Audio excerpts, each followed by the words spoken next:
Bismillahirrahmanirrahim. Assalamu alaikum. Welcome to Alham Dynamic World. Today we are going to discuss the next topic that are electrochemical cells and the concepts of electrolytes.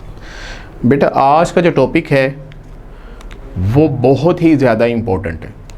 Sir कितना है कि important है? बेटा तकरीबन 200% important है. अगर आज का टॉपिक आपने अच्छी तरह से ना समझा तो इस चैप्टर के अंदर नेक्स्ट जितने भी टॉपिक हैं मैक्सिमम वो आपको पल्ले नहीं पड़ेंगे. क्यों? क्योंकि सारों का प्रिंसिपल सेम है और वही प्रिंसिपल आज हमने डिस्कस करना है. बच्चों को इस चैप्टर के टॉपिक्स में क्यों इशू आता है, क्यों मसला आता है?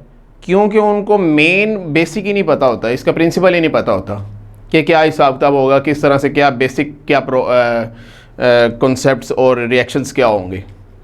तो ये चीज़ आपने समझ लेनी है कि उसके बेसिक जो हैं उस सेल के कंपोनेंट क्या होंगे और उसमें रिएक्शन क्या होने वाले हैं. बस जिसने ये लेक्चर अच्छी तरह से समझ लिया उसको नेक्स्ट जितने भी टॉपिक हैं वो जस्ट उसको एक दफ़ा रीड करेगा और उसको सारा कुछ समझ आ जाएगा.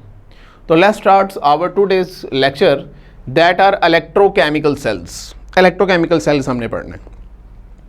इसकी मैं एग्जांपल्स आपको दे दूं इलेक्ट्रोकेमिकल सेल्स की कि इलेक्ट्रोकेमिकल सेल बेटा दो तरह के सेल होते हैं.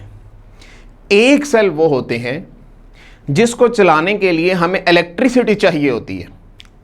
तो ऐसे सेल जिसको हमें इलेक्ट्रिसिटी की मदद से चलाना पड़ता है, उसमें इलेक्ट्रिसिटी यूज़ होती है, उसको हम इलेक्ट्रोलाइटिक सेल कहते हैं.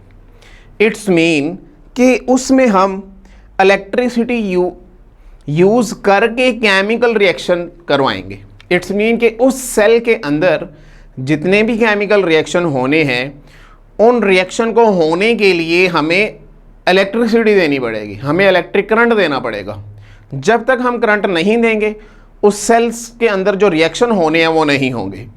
इट्स मीन कि अगर हम इसको शॉर्टली डिफाइन करें तो हम ये कहेंगे कि ऐसे सेल जिसमें हम इलेक्ट्रिसिटी यूज़ करते हैं, ठीक है, for the chemical reaction process, उसको हम इलेक्ट्रोलाइटिक सेल कहते हैं. और दूसरे सेल ऐसे होते हैं जिसमें उल्ट प्रोसेस होता है. दुनिया के अंदर मैक्सिमम दो तरह के सेल यूज़ होते हैं. एक है इलेक्ट्रोलाइटिक सेल और दूसरे हैं गैल्वानिक सेल. ठीक है, एक जो सेल है अगर उसकी समझ आती है तो दूसरा उसका इन्वर्स है, दूसरा उसका उल्ट है.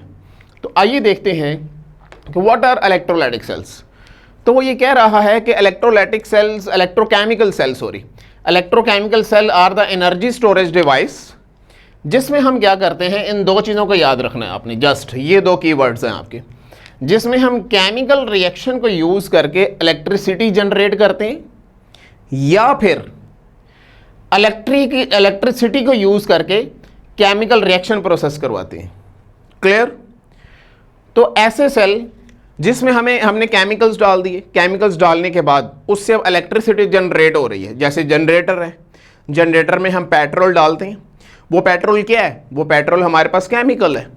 अब उस पेट्रोल से होता क्या है, वो जो जनरेटर है, वो जो सेल है, वो उस केमिकल्स को, उस केमिकल एनर्जी को कन्वर्ट करता है किसमें? इलेक्ट्रिसिटी में, इलेक्ट्रिकल एनर्जी में. क्लियर? जबकि दूसरे कुछ सेल ऐसे होते हैं जिसमें हमें इलेक्ट्रिसिटी जो है वो देनी पड़ती है. फॉर एग्जांपल घर के अंदर जो मोटर यूज़ हो रही है उसको जब तक इलेक्ट्रिसिटी दोगे वो चलती रहेगी, रिएक्शन होते रहेंगे, अदरवाइज नहीं होंगे. क्लियर हो गया जी? तो हमें यहाँ से ये समझ में आया कि दो सेल इन विच वो use chemical reactions to produce electrical current are called galvanic cell और वोल्टिक सेल, एंड दो सेल इन विच वो यूज़ इलेक्ट्रिसिटी या electrical current to produce chemicals or chemical reactions. These are called electrolytic cell. Word electrolytic से ही हमें ये idea हो जाता है कि जिसमें इलेक्ट्रिसिटी यूज़ होगी वो इलेक्ट्रोलाइटिक है और जिसमें इलेक्ट्रिसिटी यूज़ नहीं होगी वो गैल्वानिक है. क्लियर हो गया? अब सर इसके एग्जांपल्स क्या हो सकती हैं? गैल्वानिक सेल की अगर हम बात करें तो गैल्वानिक सेल में हम क्या कर रहे हैं? इलेक्ट्रिसिटी जनरेट करवा रहे हैं केमिकल्स को यूज़ करके.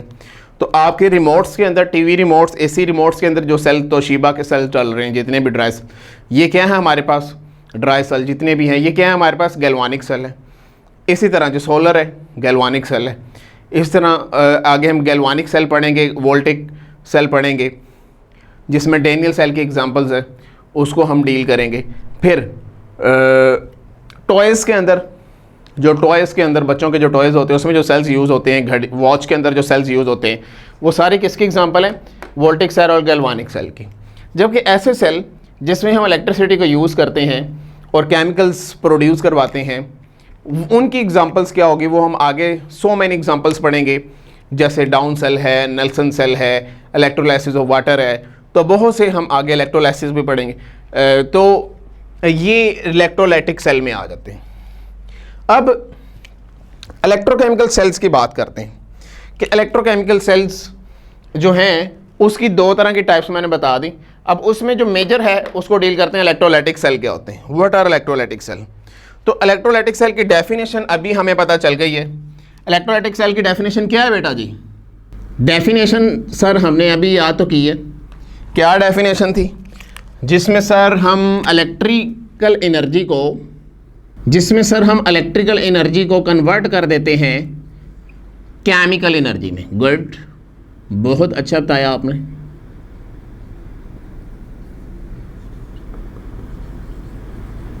उनको हम सर क्या कहते हैं?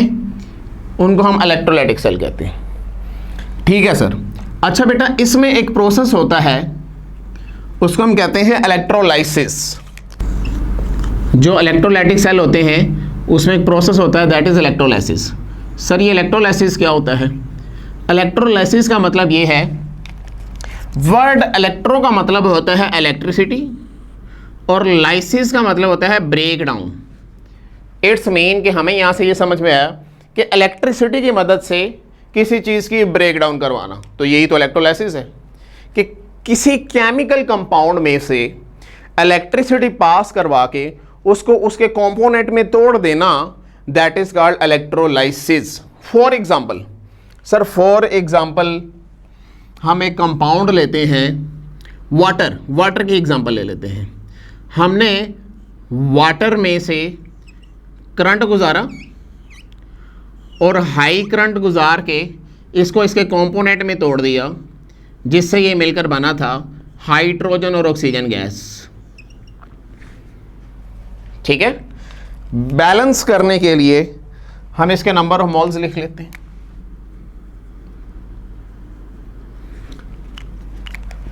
बैलेंस का मतलब ये होता है जितने हाइड्रोजन इधर हैं उतने इधर होने चाहिए, ऑक्सीजन इधर, उतनी एटम उधर होने चाहिए, इक्वेशन के एरो के दूसरी तरफ। तो इसमें हमने क्या किया, हाई करंट देकर, क्योंकि नॉर्मली वाटर नहीं तोड़ सकता। आप अगर ऐसा सपोज करो, अगर आप कहें कि हम वेसल के अंदर, हम बर्तन के अंदर पानी डाल के उसको चूल्हे पे रख देंगे, हाई टेम्परेचर देंगे और वो गैसेस में कन्वर्ट हो जाएगा, नहीं, ऐसा नहीं होता। जबकि जो वाटर बॉईल हो रहा होता है उसमें पूरा वाटर का एक मालिक्यूल जो है वो पूरा इवेपोरेट हो रहा होता है। इवेपोरेशन में पूरा मालिक्यूल उड़ता है, उसमें ये डिफरेंट गैसेस में कन्वर्ट नहीं होता। इसके लिए हमें हाई इलेक्ट्रिसिटी या टेम्परेचर देना पड़ता है। क्लियर जी? तो this is called electrolysis. Electrolysis क्या है? Break down of a chemical component, chemical compound. अभी मैंने बताया इलेक्ट्रोलाइसिस मतलब इलेक्ट्रो मतलब करंट और लाइसिस मतलब ब्रेक डाउन। ब्रेक डाउन किसकी break down? Of a chemical compound. Sir water chemical है, बिल्कुल केमिकल उसे कहेंगे जो चेंज लेकर आए। जब आप वाटर पीते हैं तो वाटर पीने से क्या आपकी बॉडी में चेंज आता है? बिल्कुल आता है, that's what is the chemical. तो केमिकल कंपाउंड को ब्रेक करना है किस में? Into its components.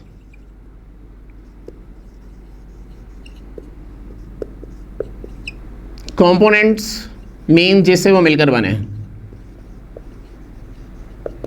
तो उसको हम क्या कहेंगे? इलेक्ट्रोलाइसिस। फॉर एग्जांपल वाटर, ठीक है, 300,000 आपने टेम्परेचर दिया इसको, फिर जाके ये इसमें टूटेगा। बास का तो इससे ज़्यादा भी रिक्वायर होता है। अब बहरहाल हमें अभी तक ये पता चला कि जो इलेक्ट्रोकेमिकल सेल्स होते हैं उसकी डेफिनेशन क्या होती है, और उसमें एक प्रोसेस होता है जिसको हम इलेक्ट्रोलाइसिस कहते हैं। अब हम देखते हैं कि जो इलेक्ट्रोलाइटिक सेल होता है उसकी कॉम्पोजिशन क्या होती है। कॉम्पोजिशन या कंपोनेंट्स भी कह सकते हैं, कंपोनेंट्स ऑफ इलेक्ट्रोलाइटिक सेल्स। तो ये 3-4 कंपोनेंट हैं जो कि आपने हमेशा दिमाग के अंदर पेस्ट करके रखने, ठीक है, इसको दिमाग में पेस्ट कर लेना है और ये कभी भूलने नहीं चाहिए, अदरवाइज इसमें जितने भी नेक्स्ट टॉपिक हैं वो सारे भूल जाएंगे आपको, ठीक है। तो अब कंपोनेंट देखते हैं कौन कौन से कंपोनेंट। सबसे पहला कंपोनेंट है, अभी मैं साथ साथ डायग्राम भी बनाऊंगा।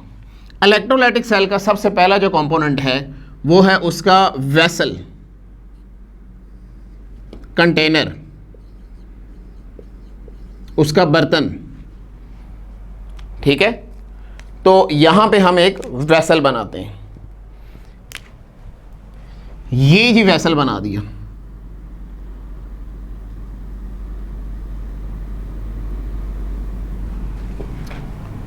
इनको जरा गौर से समझना है आपने। इस डायग्राम को जिसने समझ लिया, समझे, उसकी जितनी भी फर्दर डायग्राम से आगे वो सारे के सारे इसको समझ आ जाएंगे, क्योंकि ये एक बेसिक डायग्राम है। अगर ये आपको समझ नहीं आएगी तो नेक्स्ट डायग्राम में भी आपको इशू होगा। क्लियर जी। तो सबसे पहला जो काम जो है वो क्या है कि हमने एक वेसल लेना है। ये जी हमारे पास वेसल आ गया।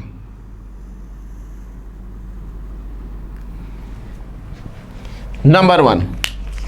नंबर 2, अब हमने इसमें 2 लोहे की पतरियां लटका देनी है, जिसको हम मेटालिक स्ट्रिप्स भी कहते हैं।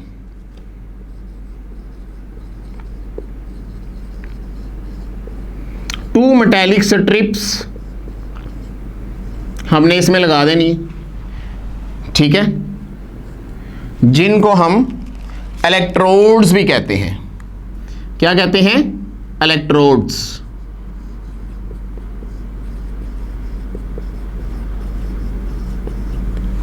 आए इलेक्ट्रोड्स यहां पे हैंग कर देते हैं हम। ये देखें जी, ये आपका पहला इलेक्ट्रोड आ गया। एक लोहे की पतरी आपने यहां पे हैंग कर दी,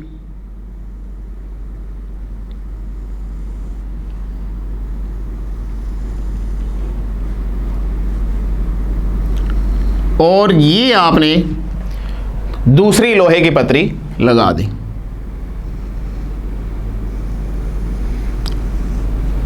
ये आपकी बुक में डायग्राम बनी भी हुई है, और ये आपका एक इंपॉर्टेंट लॉन्ग क्वेश्चन है, एक बेसिक इंपॉर्टेंट लॉन्ग क्वेश्चन है।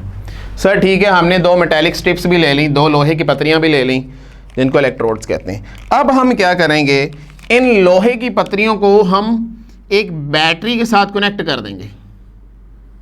तो तीसरे नंबर पे हमें क्या चाहिए? बैटरी।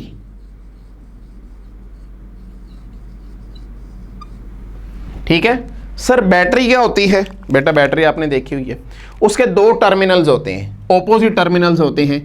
एक होता है पॉजिटिव टर्मिनल और एक होता है नेगेटिव टर्मिनल। अच्छा बच्चे ये भूल जाते हैं, किस तरह इसको याद रखें, तो मैं याद करवाता हूं कि जो बड़े लोग होते हैं वो पॉजिटिव होते हैं और जो छोटे लोग होते हैं वो नेगेटिव होते हैं। आपने एक बड़ी लाइन लगानी है, एक छोटी लाइन लगानी है, तो ये आपकी बैटरी का साइन है।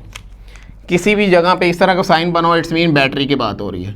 तो ये हम शो करवा देते हैं कि ये बैटरी है। क्लियर? तो बड़ा जो टर्मिनल है वो पॉजिटिव है, छोटे लोग नेगेटिव, बड़े लोग पॉजिटिव, इस तरह से याद रख लें। तो इसको अब हमने क्या करना है कि ये जो हमने लोहे की 2 पतरियां लगाई हैं, इसको हमने एक बैटरी के साथ अटैच कर देना है। तो ये जी हमारे पास हाई वोल्टेज बैटरी आ गई। सर हाई वोल्टेज बैटरी कैसे बनाएंगे? गुड,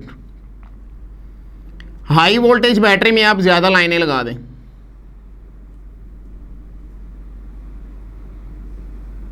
छोटी लाइन, बड़ी लाइन, फिर एक छोटी लाइन, फिर एक बड़ी लाइन। जितनी हाई वोल्टेज लेनी है उतनी ज़्यादा आप ज़्यादा लाइंस ड्रॉ करेंगे। ठीक है जी। और इस बैटरी को आपने, इस बैटरी के जो डिफरेंट टर्मिनल्स हैं, यानी पॉजिटिव टर्मिनल और नेगेटिव टर्मिनल, आप एक टर्मिनल एक इलेक्ट्रोड के साथ अटैच कर दें और दूसरा टर्मिनल दूसरे इलेक्ट्रोड के साथ अटैच कर दें, जिसके साथ मर्जी कर दें, ठीक है, एक के साथ एक कर दें, एक के साथ एक कर दें। तो ये आपने क्या कर दिया, बैटरी अटैच कर दी। अब आखिरी काम और उसके बाद रिएक्शन शुरू और कहानी खत्म। वो क्या, नंबर 4 पे आपने इसमें इलेक्ट्रोलाइट ऐड करना है। अब ये इलेक्ट्रोलाइट क्या, ये भी आपका एक इंपॉर्टेंट शॉर्ट क्वेश्चन है, वो अभी हम डिस्कस करते हैं।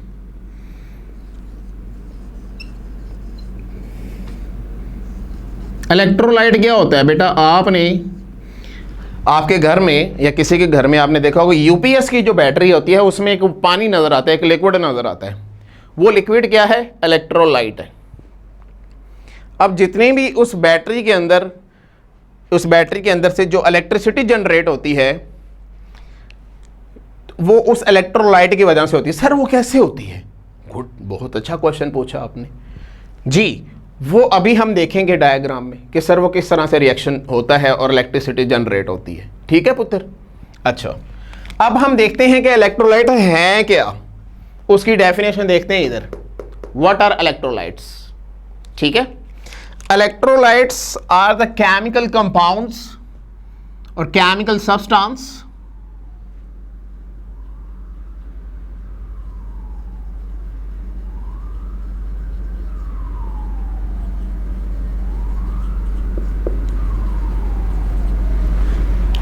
जो कि अपने आयंस में टूट जाता है, dissociate into its ion.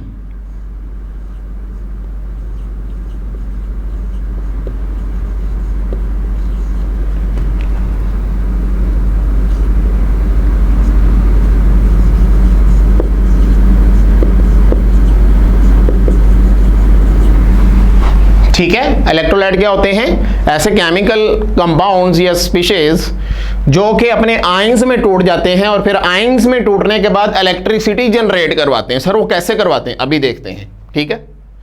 And generate electricity,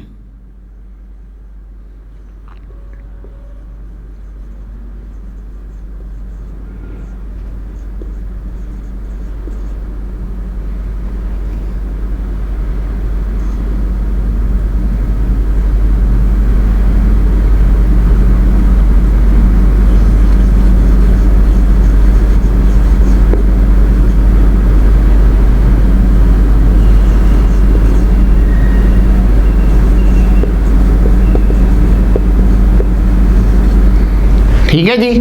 तो इलेक्ट्रोलाइट्स क्या होते हैं, those chemical compound which break into ions and generate and conduct electricity are called electrolytes.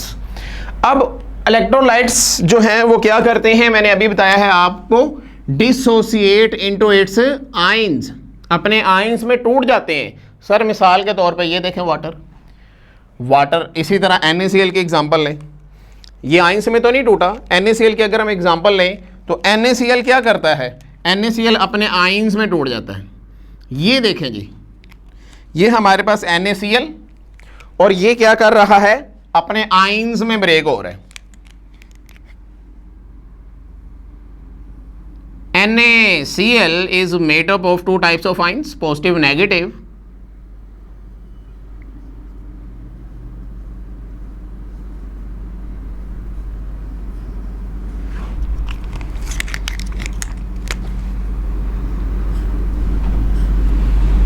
तो हुआ क्या यहां पे, NaCl ब्रेक हो गया इनटू इट्स आयंस, ठीक है। अब ये जो हमारे पास NaCl है, फॉर एग्जाम्पल इसके 1000 फार्मूला यूनिट्स है हमारे पास, 1000। ये जरा कॉन्सेप्ट गौर से सुन लेना है। ये जो 1000 NaCl के कंपाउंड से फार्मूला यूनिट्स थे, जब ये टूटेगा तो इसके 1000 सोडियम आयंस बनेंगे और 1000 क्लोराइड आयंस बनेंगे, ठीक है। तो इस तरह के इलेक्ट्रोलाइट्स जो अपने आयंस के अंदर कंप्लीटली ब्रेक हो जाए, टूट जाए, डिसोसिएट हो जाए और मोर और मैक्सिमम आयंस प्रोड्यूस करें, उसको हम कहते हैं स्ट्रॉन्ग इलेक्ट्रोलाइट्स। स्ट्रॉन्ग इलेक्ट्रोलाइट्स कौन होते हैं, जो मैक्सिमम और greater number of ions produce करें,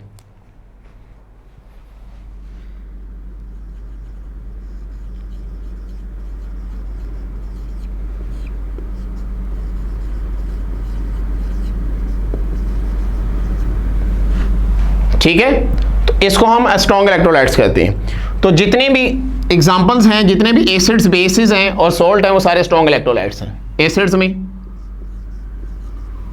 HCl आता है, बेसिस में आपने NaOH पढ़ी है, ये इसके एग्जांपल। सॉल्ट्स में ये NaCl। तो ये जितने भी हैं ये अपने तमाम आइंस के अंदर क्या हो जाते हैं, ब्रेक हो जाते हैं और मोर आइंस प्रोड्यूस करते हैं। तो NaCl देखें, उसने थाउजेंड्स आइंस प्रोड्यूस कर दिए, कंप्लीटली टूट गया। लेकिन वीक में ऐसा नहीं होगा। सर वीक में क्या होगा? वीक में अगर 1000 आइंस हैं तो अगर वो सपोज कर लें एक लम्हे के लिए वो 1000 में टूट भी गए हैं, लेकिन रिएक्शन रिवर्स हो जाएगा। उसमें से कोई 500 ये आपस में जोड़ के दोबारा उसमें कन्वर्ट हो जाएंगे। इट्स मीन कि वो मैक्सिमम और मोर आइंस जनरेट नहीं करेंगे, इसलिए उनको वीक इलेक्ट्रोलाइट्स कहते हैं। और यही इसकी डेफिनेशन है। उसकी एग्जांपल ले लें, एसिटिक एसिड, कैल्शियम हाइड्रोक्साइड्स। अब मैं लिख दूं यहां पे, ठीक है। और इसके एग्जांपल्स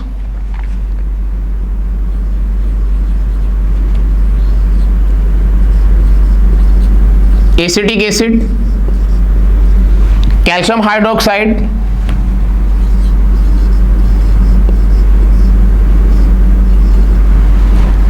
तो ये क्या है, वीक इलेक्ट्रोलाइट है।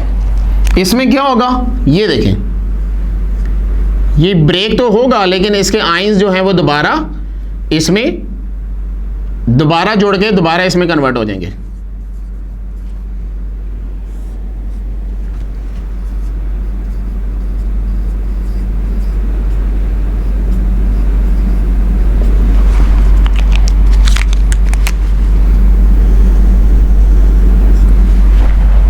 तो इसमें ये दोबारा से आपस में जोड़ के, मतलब अगर ये 1000 थे और ये टूट गया अपने आयंस में, लेकिन 1000 में से 800 या 900 कह लें, जितना वीक होगा उतने ज़्यादा जो है मैक्सिमम वापस चले जाएंगे और लेस आयंस प्रोड्यूस करेंगे।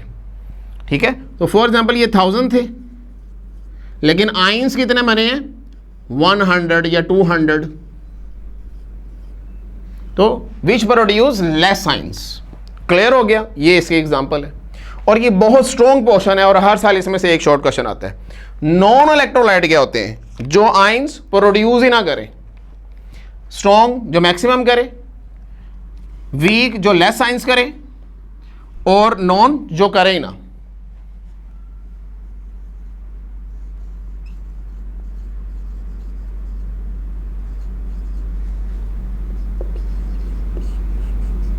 No ions. एग्जाम्पल क्या है इसकी, शुगर सोल्यूशन एंड बेंजीन।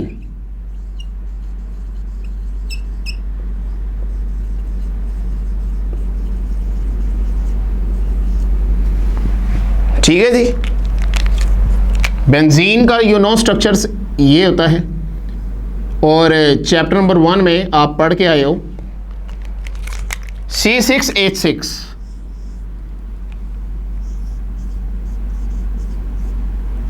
ये फार्मूला है। शुगर का क्या फार्मूला है, C12H22O11, शुगर का फार्मूला। तो बहरहाल जब ये शॉर्ट क्वेश्चन आएगा वो कहता है डिफाइन नॉन इलेक्ट्रोलाइट, काफ़ी दफ़ा आ गया बोर्ड में, तो उसकी एग्जांपल भी देनी है आपने। अब हम अपनी बात की तरफ आते हैं और बात को ख़त्म करते हैं, सेकंड लास्ट बात होने लगी है। हम बात कर रहे थे इलेक्ट्रोलाइटिक सेल की, कि इलेक्ट्रोलाइटिक सेल्स क्या होते हैं जी। तो इलेक्ट्रोलाइटिक सेल्स के बारे में हम पढ़ रहे थे। इलेक्ट्रोलाइटिक सेल के हमने कंपोनेंट देखे कि इलेक्ट्रोलाइटिक सेल के 4 से 5 कंपोनेंट होते हैं। एक उसका वेसल होता है, वो हमने बना दिया, फिर हमने उसमें 2 मेटालिक स्ट्रिप्स इलेक्ट्रोड्स लगाए, फिर हमने उसको बैटरी के साथ अटैच किया और फिर उसमें हमने इलेक्ट्रोलाइट ऐड कर दिया। ठीक है, ये जी इलेक्ट्रोलाइट आ गया। ये इलेक्ट्रोलाइट क्या होते हैं वो हमने पढ़ लिए, लिक्विड सॉल्यूशंस होते हैं। ठीक है, फॉर एग्जांपल हमने इसमें NaCl का जो है वो सॉल्यूशन डाल दिया, NaCl को वाटर में डिसॉल्व करके वो सॉल्यूशन डाल। तो जब हम इसको NaCl को इसमें डालेंगे तो इसमें 2 तरह के आयंस प्रोड्यूस होंगे, एक Na पॉजिटिव और दूसरा Cl नेगेटिव। तो Cl negative and Na positive cation और एनाइंस प्रोड्यूस होंगे। ठीक है, अब ये जो हमारे पास इलेक्ट्रोड है, ये वाला कौन सा इलेक्ट्रोड है? बैटरी के साथ पॉजिटिव के साथ अटैच किया था, पॉजिटिव इलेक्ट्रोड, और ये नेगेटिव, ये सर पॉजिटिव इलेक्ट्रोड।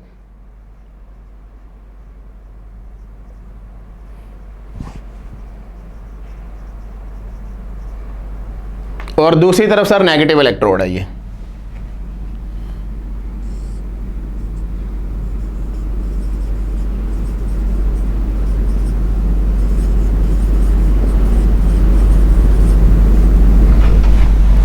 तो पॉजिटिव इलेक्ट्रोड और नेगेटिव इलेक्ट्रोड, ये जो पॉजिटिव इलेक्ट्रोड है इसकी तरफ कौन सा आइन जाएगा? बताएं मुझे, इसकी तरफ पॉजिटिव आइन जाएगा या नेगेटिव आइन जाएगा? ये देखें, मुझे ही बताओ। ऑपोजिट चार्ज क्या करते हैं? हमेशा एक दूसरे को अट्रैक्ट करते हैं, तो ऑपोजिट वाले अट्रैक्ट करेंगे। अगर ये पॉजिटिव है तो इसकी तरफ ये नेगेटिव आइन जाएगा, और अगर ये नेगेटिव है तो इसकी तरफ पॉजिटिव आइन जाएगा। अच्छा, ये जो नेगेटिव आइन है ये क्या है? कैटायन की आयनाइन, ये इसको हम एनाइन कहते हैं नेगेटिव आइन को, और पॉजिटिव को क्या कहते हैं? कैटायन। ठीक है, तो ये जो पॉजिटिव है ये इस नेगेटिव की तरफ जाएगा और यहां पे जाके डिस्चार्ज हो जाएगा। डिस्चार्ज मतलब अपना चार्ज लूज कर देगा, न्यूट्रल कर देगा। सर कैसे कर देगा? वहां से इलेक्ट्रॉन गेन करेगा। सर इलेक्ट्रॉन कहां से आएंगे? वो ऑक्सीडेशन रिडक्शन रिएक्शन से आएंगे या बैटरी से आएंगे? अच्छा जी, और ये जो नेगेटिव आइन है एन आइन, ये किधर मूव करेगा? नेगेटिव है तो नेगेटिव वाला किधर अट्रैक्ट होगा? पॉजिटिव की तरफ, तो इधर जाएगा ये। अब ये जो हमारे पास जो आइंस के मूवमेंट है ना बेटा जी, इस हिसाब से हमने इन इलेक्ट्रोड्स के नाम भी रख दिए हैं। सर क्या नाम रख दिए आपने? ये देखें, ये जो पॉजिटिव इलेक्ट्रोड है इसकी तरफ कौन आ रहा है? एन आइन आ रहा है, तो एन आइन से हमने पॉजिटिव का नाम रख दिया एनोड। ठीक है, तो ये देखें ना, ओड इलेक्ट्रोड का नाम क्या रख दिया? एन आइन से एन और ये ओड, तो एनोड। क्लियर जी? तो हमेशा पॉजिटिव इलेक्ट्रोड को कहते हैं एनोड और नेगेटिव को क्या कहेंगे? कैथोड, क्योंकि इसकी तरफ कौन जा रहा है? कैटायन जा रहा है, तो कैटायन से क्या रख देंगे? कैथोड।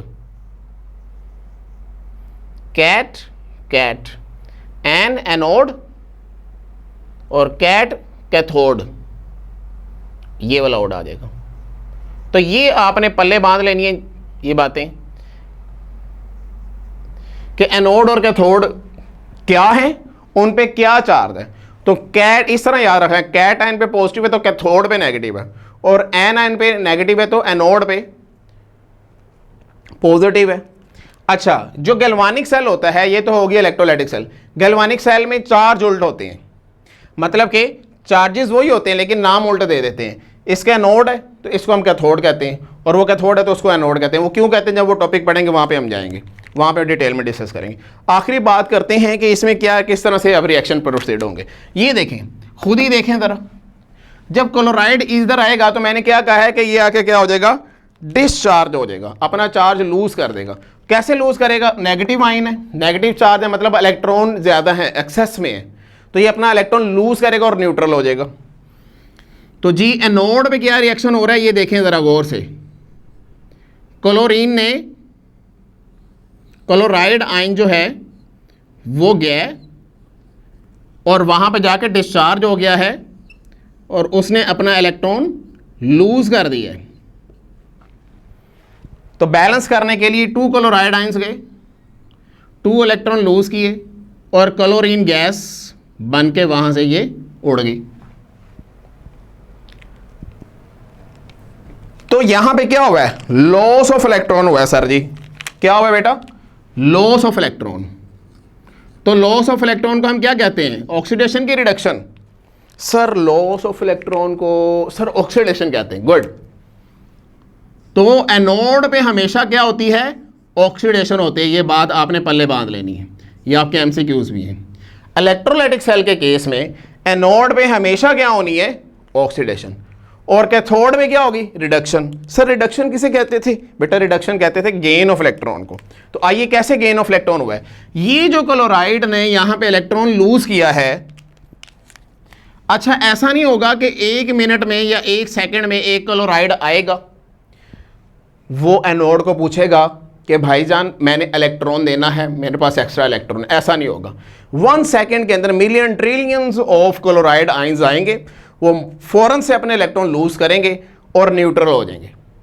और वो इलेक्ट्रॉन जब इधर इतने ज़्यादा हो जाएंगे तो यहाँ पे एक्सेस में इलेक्ट्रॉन हो जाएंगे, और यहाँ से जो इलेक्ट्रॉन होंगे वो इस वायर के ज़रिए, इस बैटरी के टर्मिनल्स की जो वायर है, यहाँ से मूव करते करते कहाँ पे आ जाएंगे, इस कैथोड पे आ जाएंगे, जिसकी वजह से इसके ऊपर कौन सा चार्ज होता है, नेगेटिव।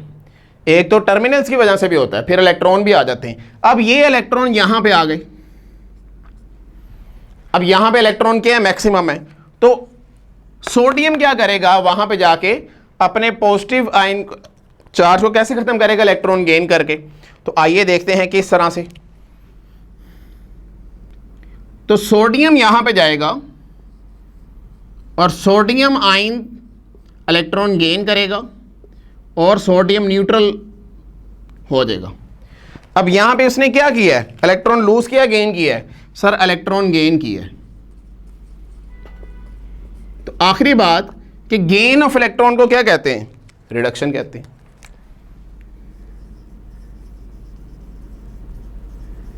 क्लियर जी।